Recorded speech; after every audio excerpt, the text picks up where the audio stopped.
Bonjour à tous. Myriam avec vous pour une bulle de sagesse en compagnie d'Emilio Rodriguez. Alors, Emilio Rodriguez, c'est l'ancien co-détenu de Roger McGowan.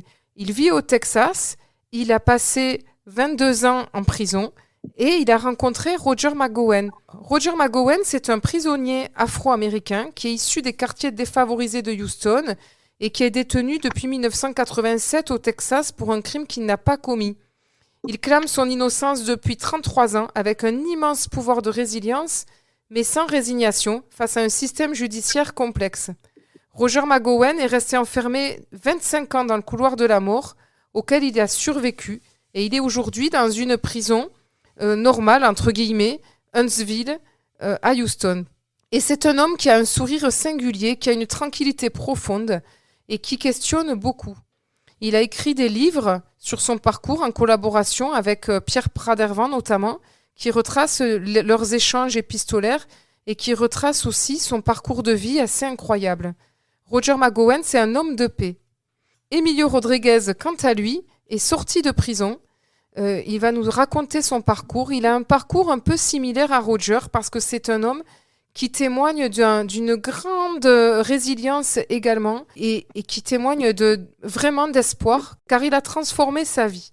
Alors j'ai avec moi Isabelle qui va traduire pour nous ses propos. Alors bonjour Emilio. Bonjour. Emilio, tu es en direct du Texas. J'aimerais que tu te présentes aux auditeurs. Déjà, nous nous sommes rencontrés, nous, en France, puisque tu es venu faire une tournée de conférences pour présenter Roger et pour présenter qui tu es. Est-ce que tu peux nous dire en quelques mots qui es-tu? In a few words, I believe I'm a great friend and brother to Roger McGowan. Emilio says, dans quelques mots, ça risque d'être un petit peu difficile, mais ce qui résume en tout cas déjà bien, c'est qu'il est un grand ami de Roger McGowan. I'm one of the friends that spent almost 8 years with him. Il a passé 8 ans avec lui à ses côtés à Win Unit, qui est la prison dans laquelle ils ont partagé la cellule. Et Roger, bien sûr, est comme un frère pour lui et c'est aussi la raison pour laquelle il est venu témoigner jusque chez nous en France. Est-ce que tu peux nous raconter, Emilio, ta rencontre avec Roger? C'est quand même quelque chose d'assez incroyable. Donc, Emilio se souvient quand en 2016, il a rencontré Roger. Roger venait juste de sortir du couloir de la mort, où il avait déjà passé un certain nombre d'années. Et il était promis, entre guillemets, pour partager la cellule avec Emilio, qui, de son côté, n'en avait pas très envie. Et il était un peu surpris de voir cet homme débarquer dans sa cellule. You were a bit surprised to see him. Donc effectivement, il n'avait pas très envie de partager sa cellule avec quiconque d'ailleurs, et en fait, il n'allait pas du tout se laisser faire comme ça, c'est-à-dire qu'il avait les moyens de refuser sa compagnie, mais quand il a entendu que Roger venait de quitter le couloir de la mort, il a eu soudainement tout son respect. Yeah. So, it's very rare, c'est très rare. Et donc, pour quelqu'un dans la prison, quelqu'un qui parvient à sortir du couloir de la mort, c'est quelqu'un à qui on a épargné sa vie, et c'est très très rare. Et donc, c'est ça qui a adouci un peu son cœur, parce qu'il s'est dit, oula, attends, toi tu sors du couloir de la mort, bon, il doit y avoir quelque chose. Ah oui. Et ensuite, c'est quand il l'a vu, je crois. Je crois qu'Emilio, quand tu as vu et quand vos regards se sont croisés, tu as su que ça serait quelqu'un d'à part pour toi. Ouais, effectivement. Alors au départ, ce qui s'est passé, c'est qu'au départ, ils avaient déjà monté les affaires de Roger dans la cellule, donc il l'a pas rencontré tout de suite. Mais de là où il était, il pouvait voir en fait que lui, en tout cas, Roger avait vu dans son regard qu'il n'était pas content, qu'il n'avait pas du tout envie de partager sa cellule, mais de là où il était, il voyait que Roger faisait des signes de pacification et que voilà, il voulait pas d'ennui. Et donc, un peu intrigué, il lui a dit dit faites-le monter, et qu'effectivement quand il est venu, il s'est rendu compte que voilà, quelque chose de spécial allait se passer. Yes. So when we spoke at the doors, when he came to the door and I asked him, I said, "Who are you?" Ok, donc en fait, quand il est arrivé, quand les gardiens l'ont emmené à l'entrée de sa porte, il lui a dit, mais tu es qui toi? Et donc il s'est présenté, je m'appelle Roger et je viens du couloir de la mort, j'en sors maintenant. Et là, il s'est dit, ah d'accord. Et quelque part en lui, il y a quelque chose qui s'est dit, dans son esprit, il s'est dit, il y a quelque chose là, il faut que je le laisse rentrer avec moi. Et ensuite, une fois que vous vous êtes retrouvés dans la cellule, Emilio, tu as témoigné lors de ta tournée de conférence que vous vous êtes mis à parler pendant 5 jours et 5 nuits, si je me souviens bien, c'est ça? Yes. Yeah. So yeah, exactly. So, you know, when he came in there, it was automatically just started talking as it was so hot, you know. Et donc, à partir du moment où il a entendu qu'il était sorti du couloir de la mort, bien sûr, il était intrigué. Donc, c'est là que tout a commencé. En fait, il s'est intéressé à lui, il lui a commencé à lui poser des questions. Et en fait, leurs échanges étaient passionnants parce que plein de vérités.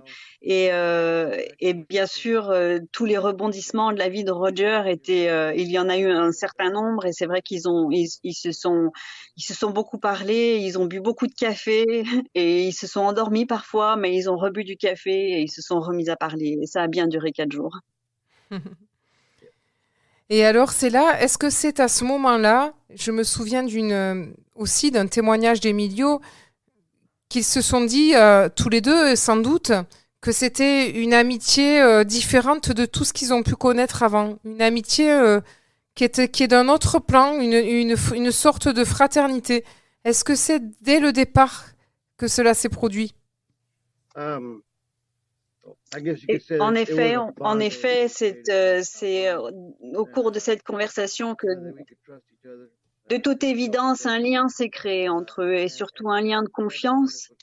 Et ce lien de confiance, c'est le fait qu'ils soient sincères et qu'ils puissent se faire confiance de cette manière-là, c'est ce qui a fait perdurer aussi cette amitié entre eux. Alors, on va partir sur ton parcours, Emilio. Alors, Emilio, est-ce que tu peux nous décrire un petit peu ton enfance? Et puis ensuite, comment tu t'es retrouvé en prison? Donc, il dit que sa vie, de là où il est aujourd'hui, il considère que sa vie est quand même assez triste et que, bon, il a eu il a une sœur jumelle avec qui il est très proche. Et quand ils étaient très jeunes, ils avaient 1 an, leur maman est décédée. Et donc, quand sa maman est décédée, son papa, lui, est parti. Et donc, il les a laissés tous les deux aux soins de sa tante et de son oncle qui les ont élevés.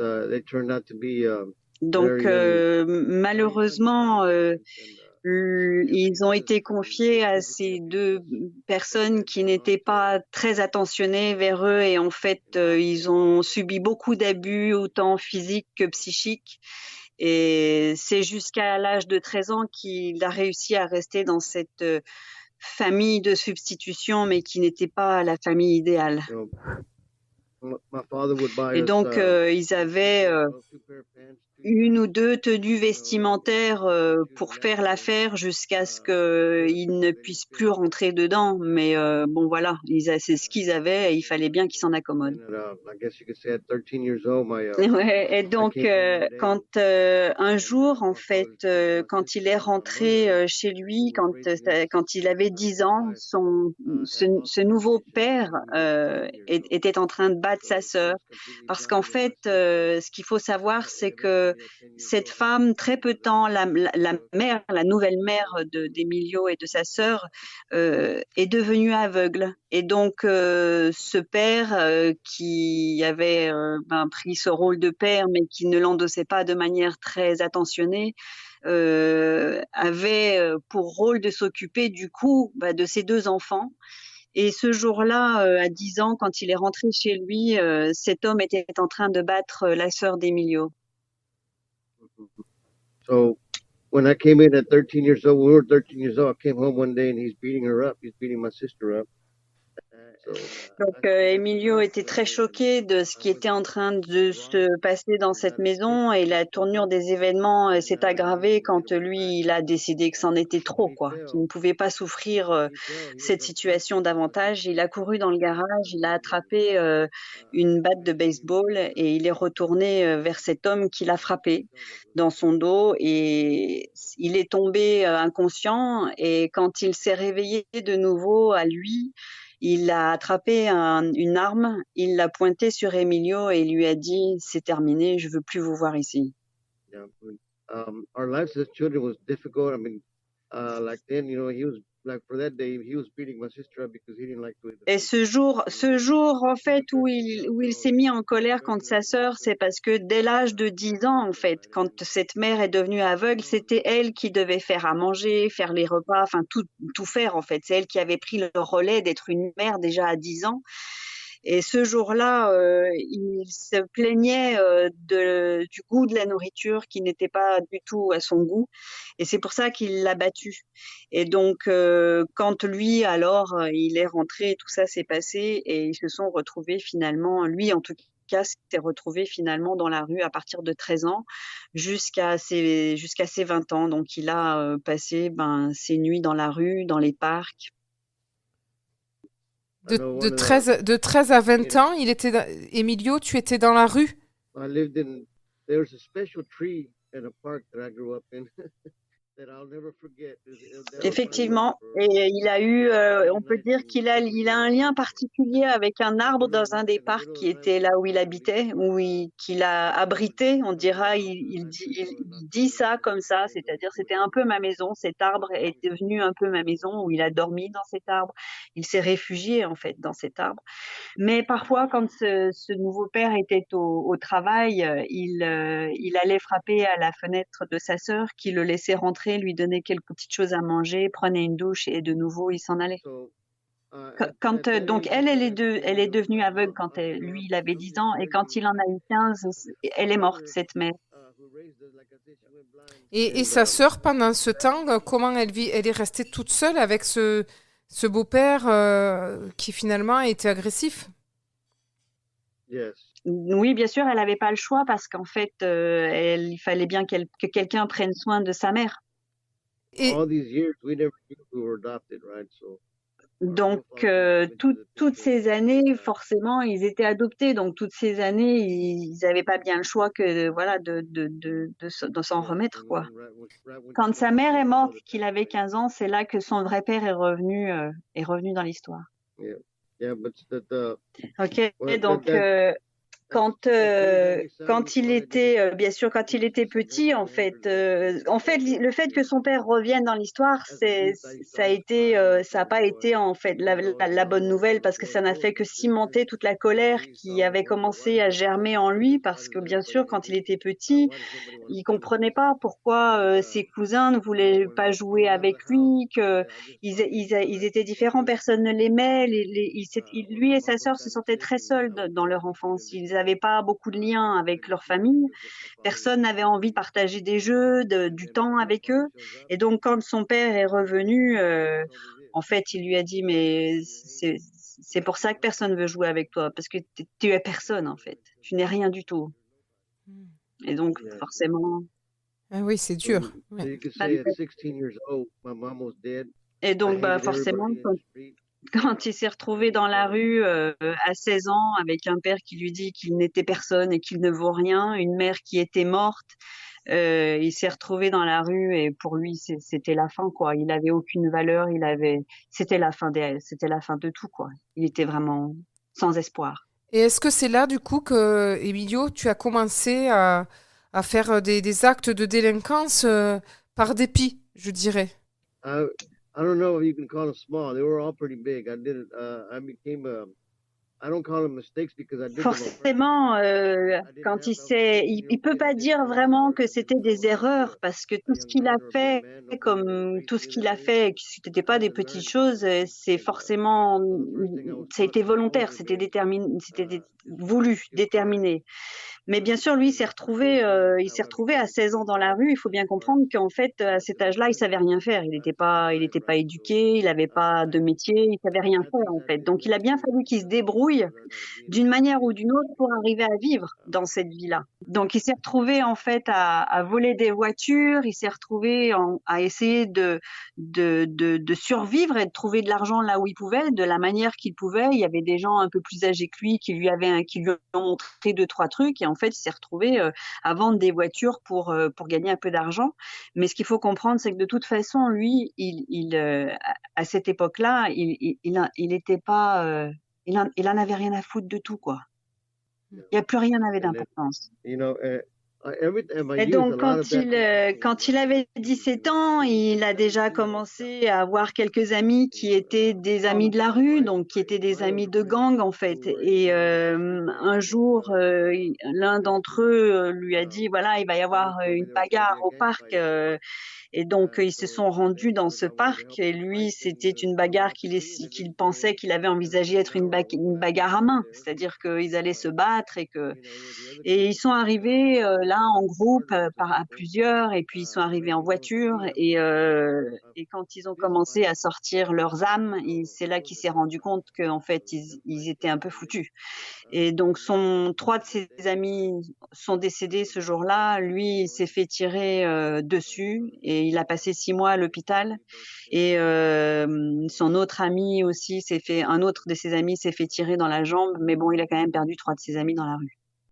Eh bien, Emilio, chers auditeurs, je vous propose une première pause musicale et nous allons nous retrouver tout de suite après. Myriam avec vous pour une bulle de sagesse en compagnie d'Emilio Rodriguez. Alors, Emilio Rodriguez, ancien compagnon de cellule de Roger McGowan, lui-même détenu au Texas, condamné à mort innocent, et qui est un symbole de résilience, dont Libération lui a consacré une série d'articles. Il a écrit Les lettres de vie du couloir de la mort et L'audace d'aimer.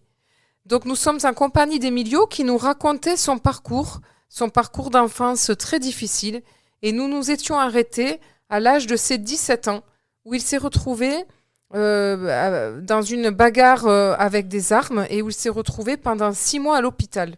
Alors Emilio, suite à ce séjour à l'hôpital, que s'est-il passé par la suite? Oh my God, my life changed from then on. Donc, il explique qu'à partir de là, sa vie a beaucoup changé parce que et pas pour le meilleur, parce qu'en fait, vivre dans la rue, il faut bien trouver des moyens de s'en sortir et il lui a fallu apprendre à trouver de l'argent pour survivre. Donc, il a continué à essayer de voler des véhicules, à faire un peu des choses comme ça. Et puis aussi, à côté de ça, évidemment, il s'était fait tirer dessus et donc il avait un peu gagné le respect des gens d'autres gangs. Donc, plusieurs groupes, plusieurs gangs l'ont approché pour essayer de l'amadouer aussi, puisque c'était quelqu'un à qui on avait donné du respect. Et puis, à partir de là, il a commencé à mener des actions de gang, donc des activités qui sont liées au vol, à l'alcool, aux drogues, qui sont pas des activités les plus brillantes, quoi. Et à quel âge est-ce que, Emilio, à quel âge est-ce que du coup tu t'es retrouvé en prison pour la première fois? That was 23. Donc, c'est à 23 ans qu'il s'est retrouvé pour la première fois en prison parce que, bien sûr, il était impliqué dans des trafics de drogue, de voitures. Voilà. Après, c'est vrai que c'est une vie dans laquelle il a été propulsé et soudainement, avec l'argent qu'il avait, l'intérêt des femmes, il s'est retrouvé un peu comme être le roi sur terre, quoi. C'est la première fois où il s'est senti en fait devenir quelqu'un. Et malheureusement, il a quand même duré quelques années. Il a profité quelques années, mais bien sûr, au bout d'un certain temps, il s'est fait attraper et il s'est retrouvé en prison. Et donc, il faut bien entendre que vivre dans la rue, ça implique quand même de s'endurcir. Et et c'est ces années-là qui l'ont formé dans la personnalité qu'il s'est construite, c'est-à-dire quelqu'un de très dur, quelqu'un d'agressif et probablement pas très agréable à vivre et à côtoyer. Et donc, quand il s'est retrouvé en prison, eh bien, ça n'a pas été trop difficile pour lui parce que venant de la rue, il était déjà dans une démarche dure en termes de personne, hein, de comment il se sent, comment il était lui dans ses comportements. Et donc, très vite, dans la prison, il s'est retrouvé aussi à se mettre dans des gangs. En fait, finalement, c'était le même monde. À part les murs, on a l'impression que c'est le même monde dans la rue, à l'extérieur qu'à l'intérieur de la prison. Yes, of course, because I led a life of gangsters in the world. Bien sûr, il était déjà un gangster dehors, à l'extérieur. Donc, quand il s'est retrouvé en prison, ça n'a pas été trop difficile pour lui parce que il faisait déjà partie d'un gang dehors. Après, lui, il aimait mener. Donc, c'était un meneur. Alors, il s'est retrouvé très rapidement à la tête de gangs. Mais ce qu'il faut sentir aussi, c'est que dans les prisons, ils sont tous perdus. Ils ont tous envie d'avoir une famille, d'avoir un frère sur qui ils peuvent compter. C'est des liens de fraternité entre guillemets, des idéaux, on dira entre guillemets qu'ils ont envie de retrouver. Donc les gangs leur permettent et leur offrent ça. En fait, ils pensent, bien sûr, à l'époque, ils pensaient que c'était ça qui était bon, c'était ça qu'il fallait faire, mais ils se rendent bien compte aujourd'hui, avec le recul, que c'est pas du tout la vie rêvée, c'est pas de ça dont il est question. C'est pas un rêve du tout. Ils volaient, ils prenaient aux autres, c'est pas ça. C'est pas ce à quoi aujourd'hui il aspire, bien entendu. Alors, Emilio, donc, tu as passé plusieurs années en prison, mais surtout, tu y es retourné, si je me souviens bien, 5 fois pendant durant les 22 années qui ont suivi cette première entrée en prison. Tu es sorti, tu es revenu, tu es sorti, tu es revenu, jusqu'à la dernière fois. Est-ce que c'est bien cela?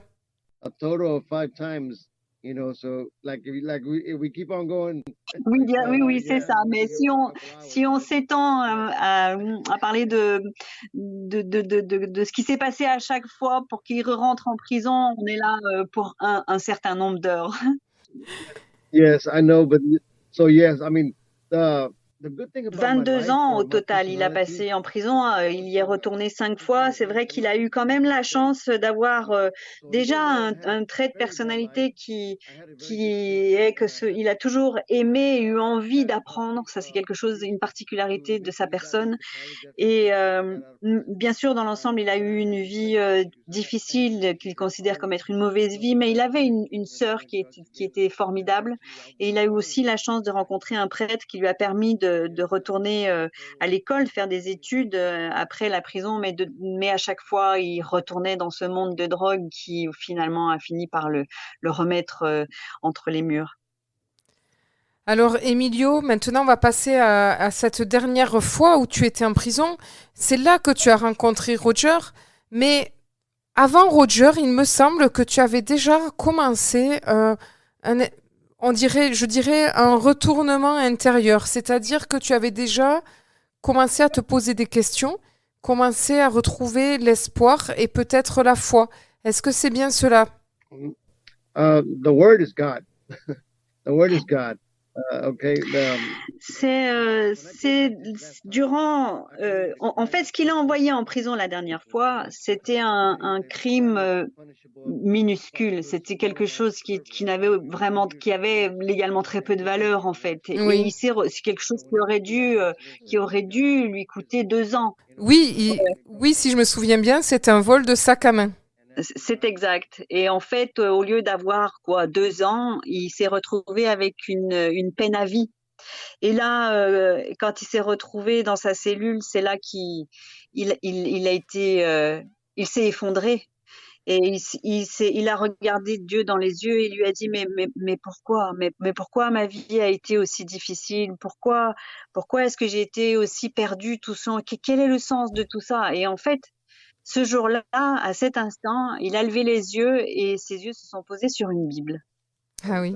Il se rappelle encore la date précise de cette journée qui l'a vraiment marqué. C'était le 14 juin 2014 et quand ses yeux se sont posés sur cette Bible alors qu'il était dans cet état de questionnement tellement sincère, il s'est dit que c'était une confirmation que sa vie n'était pas foutue, que c'était pas terminé et ça faisait déjà 4 jours qu'il pleurait et il a entendu au fond de son cœur que Dieu attendait encore des choses de lui et c'était pas terminé. Sa vie, il avait un espoir était né. Alors, donc, suite à cet événement qui a basculé tout en lui, qu'est-ce qu'il a entrepris dans sa vie concrètement? Comment il a commencé à changer aussi maintenant dans ses actes? Il explique que entre guillemets, on espère tous qu'un miracle se passe comme ça en un jour, mais c'est pas comme ça que ça s'est passé. Ça a été, il a eu une confirmation, mais bien sûr derrière, ça a été un voyage qu'il a entrepris petit à petit. Il a commencé à lire cet livre, à parler dans la langue de cette livre, de cette Bible, à utiliser des mots de la Bible. Et petit à petit, il s'est rendu compte que sa colère s'estompait, que sa dépression diminuait.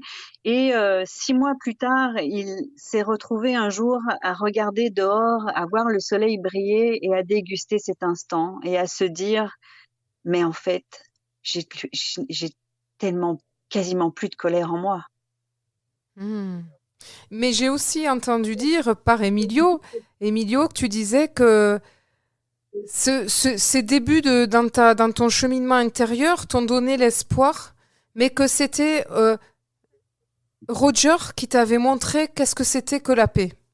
Est-ce que tu confirmes cela? En fait, il a rencontré Roger déjà 2 ans après la découverte de cette Bible dans sa cellule et donc il avait déjà bien entamé ce chemin vers plus de paix en lui. Il avait déjà changé vraiment tous ses comportements et bien sûr après c'est avec Roger qu'ils se sont aidés en fait, c'est les actions que Roger a menées dans la prison et puis c'est aussi de parler avec lui à travers ses actions et à travers ce lien qui s'était créé, il a fini de rencontrer cette paix concrètement en lui et d'ailleurs Roger le dit Dieu a mis Emilio sur son chemin pour qu'Emilio l'aide dans sa tâche qui lui était donnée au sein de la prison et en même temps Emilio a reçu de Dieu la rencontre de Roger pour l'aider à compléter cette paix en lui et à ce qu'il soit vraiment dans son cœur un homme de paix. Eh bien merci Emilio, nous allons faire une seconde pause musicale pour nous retrouver tout de suite après. Myriam avec vous pour une bulle de sagesse en compagnie d'Emilio Rodriguez. Emilio Rodriguez, ancien co-détenu de Roger McGowan qui nous raconte son parcours et sa rencontre avec Roger qui a changé sa vie. Alors Emilio, lorsque tu as rencontré Roger, tu as découvert un frère et ensemble vous avez commencé des actions de paix. Donc je vais quand même préciser pour les auditeurs que Roger McGowan était déjà en lien avec des amis de France et un comité de soutien, et notamment une association qui s'est montée pour un comité de soutien qui s'est monté pour l'aider à aider les prisonniers, qui s'appelle les Roses Rouges sur le bitume, RRSB. Et donc Emilio avait déjà commencé des actions, était soutenu, et son arrivée dans cette prison va être aussi le début pour lui de de sa tâche, comme disait Isabelle tout à l'heure, de sa mission, qui était d'aider les prisonniers autour de lui. Alors j'aimerais bien, Emilio, que tu nous parles de ce qui s'est joué avec Roger. Comment vous vous êtes entraidés tous les deux à soutenir les autres prisonniers? Donc peut-être qu'il faut déjà rappeler que Roger était en lien avec Bernard Monteau et qu'ensemble ils avaient déjà commencé un programme pour aider les prisonniers au sein de la prison. Et donc les actions entre autres qu'ils ont menées, c'était de mettre en place une chaîne de correspondants entre les prisonniers américains et des Français qui souhaitaient participer à ce programme. Ils ont aussi mis en place des tables de partage de nourriture au sein de la prison parce que, bien sûr, un certain nombre de prisonniers n'ont pas de quoi se nourrir décemment.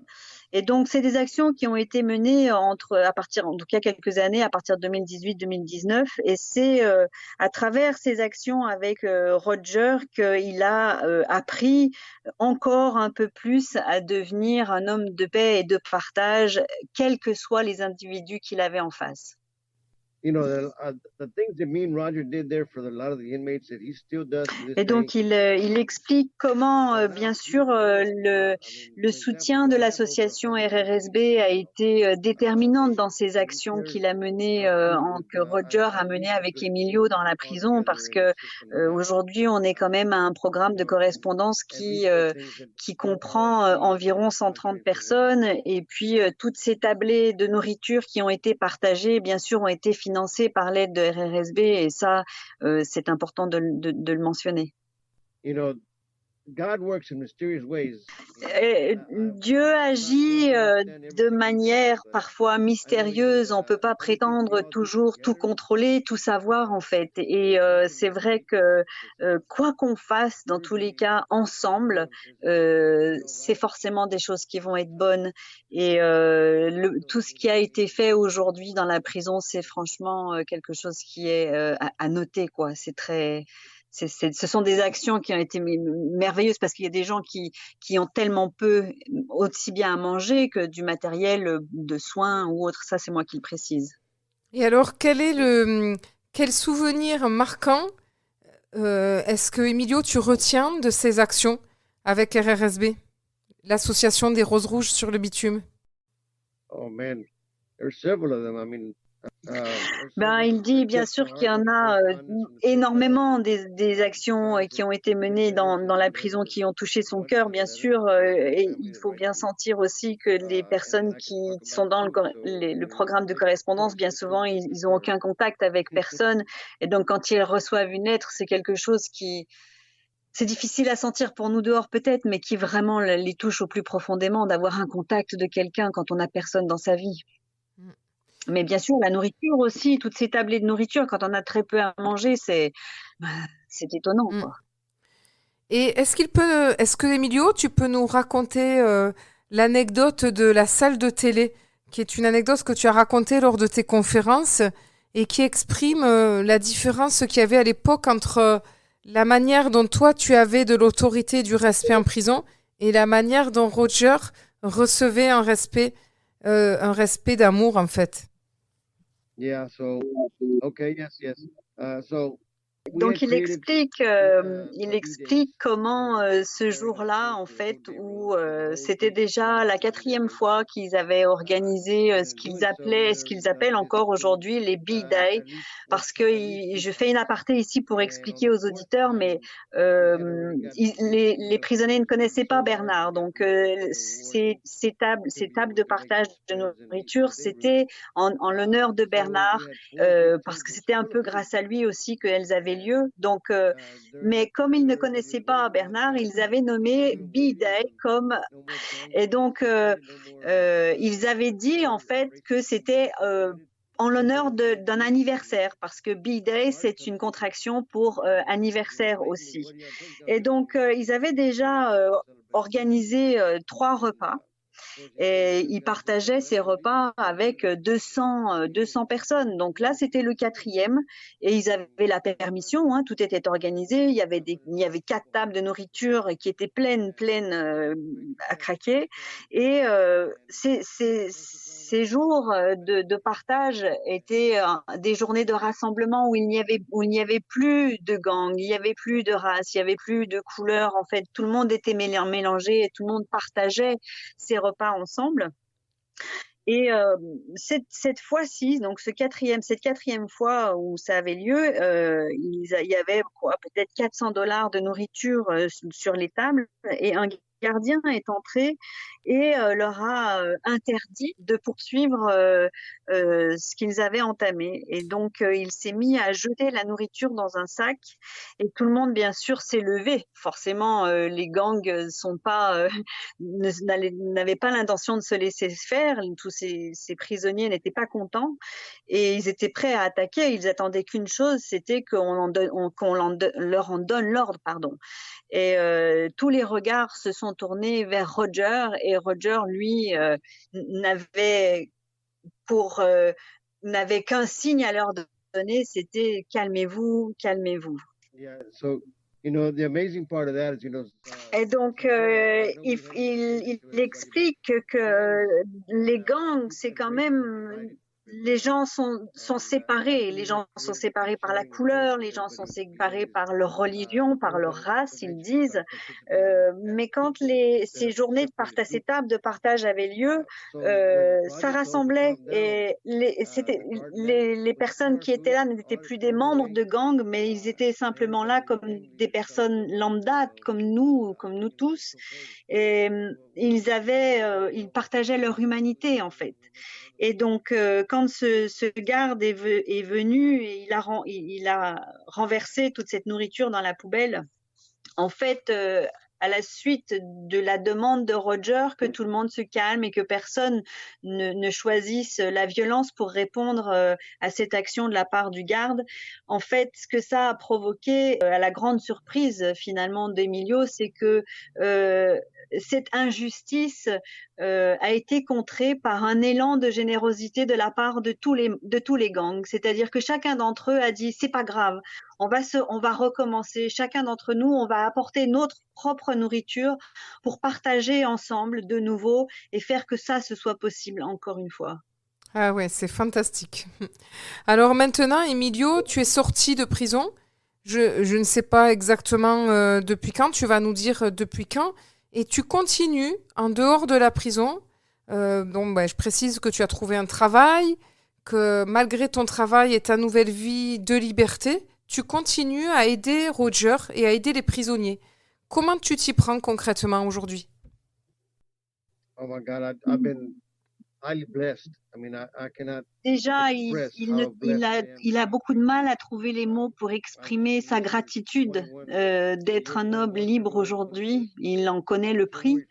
Et il est sorti de prison le 21 février 2021 et donc il a passé 8 ans avec Roger et il a appris à ses côtés comment devenir un homme de cœur, un homme attentionné envers les autres, un homme d'amour qui a envie de montrer l'amour aux autres, de donner de l'amour aux autres.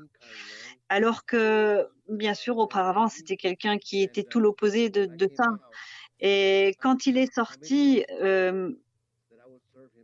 reconnaissant de cette transformation qui avait opéré en lui, il a fait une promesse à Dieu qu'il redonnerait ce qu'il a reçu, qu'il donnerait l'espoir et la paix aux hommes dehors. Et donc, il continue à faire dans son temps libre. En fait, il occupe tout son temps libre avec ses actions généreuses. So if you let me, I'm going to tell you why I do what I do. Et donc, il aimerait dire pourquoi il fait ce qu'il fait. C'est parce qu'en fait, de ces 5 fois qu'il a été en prison et donc des 22 ans passés au total en prison, la différence, c'est que il a été condamné à 99 ans de prison et il en est sorti au bout de 8 ans. C'est quelque chose qui n'arrive jamais. C'est quelque chose qui est impossible. En tout cas, c'est tellement rare. Et donc, quand il a entendu qu'il allait être libéré, il a promis que jamais il n'oublierait ce qui lui a été donné de vivre et la bonté du ciel de le faire sortir. Donc aujourd'hui, il ne compte plus ses heures. C'est vraiment quelque chose, je pense je le dis un peu à ma manière, mais je pense qu'il se sent redevable, qu'il est comme dans une dette d'amour aujourd'hui, qu'il redonne ce qu'il a reçu. I mean, if you see the blessings that I've been Et blessed donc, with, il confirme effectivement qu'aujourd'hui, il redonne parce qu'il estime qu'il a été béni. Il a un travail, il a vraiment un super travail. Il lui a été permis de faire ce voyage en France. Ce sont des choses qui ne sont pas autorisées d'habitude. Lui, il a été relâché sous liberté conditionnelle. Donc, je crois que c'est comme ça qu'on dit, hein. Il a une liberté conditionnelle, c'est-à-dire que normalement, il a des vérifications à donner, il a des comptes à rendre, hein. Donc, il a quand même une liberté qui lui est donnée aujourd'hui, qui est hors du commun. Et ça, ça ne peut pas être anodin. C'est en lien avec l'amour et la paix qu'il a à redonner. Eh bien, Emilio, je voudrais juste te laisser le petit mot de la fin. Nous arrivons au terme de cette émission et j'aimerais te donner le petit mot de la fin pour les auditeurs français. Number one, I love every one of Il them. aimerait d'abord dire qu'il aime tous les auditeurs français, qu'il a vécu un séjour de 2 semaines en France et que chaque personne qu'il a rencontrée lui a donné beaucoup d'amour et il lui a rempli le cœur. Et donc, grâce à ces gens qu'il a rencontrés, il aime vraiment tous les Français. Et donc là, à partir d'aujourd'hui, il a juste envie de redonner cet amour, de redonner cette paix, et c'est ça qui lui remplit vraiment le cœur. Il a un cœur qui le dit, il est très ému, il le dit avec une émotion dans sa voix. Il a un cœur très gros et très chargé d'amour. Et nous aussi, c'est partagé, Emilio, parce que je dois confier que j'ai eu la chance de venir chercher Emilio à l'aéroport lorsqu'il est arrivé et qu'il a fait sa première conférence à Toulouse. Et c'était une vraie joie de le rencontrer. Et j'espère, quand il va revenir, parce qu'il compte revenir nous voir au mois de mars, que nous lui ferons un accueil chaleureux et nous allons tout faire pour qu'il y ait pour le recevoir encore une fois, déjà en France, mais aussi chez nous, dans le sud-ouest. Oh yes, of course. Tell her I said of course. She's going to let me drive because I won't stop in the middle of the freeway. Oui, il est tout à fait d'accord. Il n'y a aucun problème avec ça. Et je crois même qu'il veut que je le conduise. Oui, et donc il rajoute qu'il vaut mieux que ce soit toi qui conduises parce que sinon il va être obligé de s'arrêter en plein milieu de l'autoroute tellement il aura des choses à dire et à partager. Eh bien, merci Emilio. Nous te disons à très bientôt et un grand merci pour cette belle émission. Merci à Isabelle Gibbs pour la traduction. C'était Bulle de sagesse avec Emilio Rodriguez. Au revoir Emilio. Okay. Et belle... Bonsoir, it's very good. Et belle semaine à tous.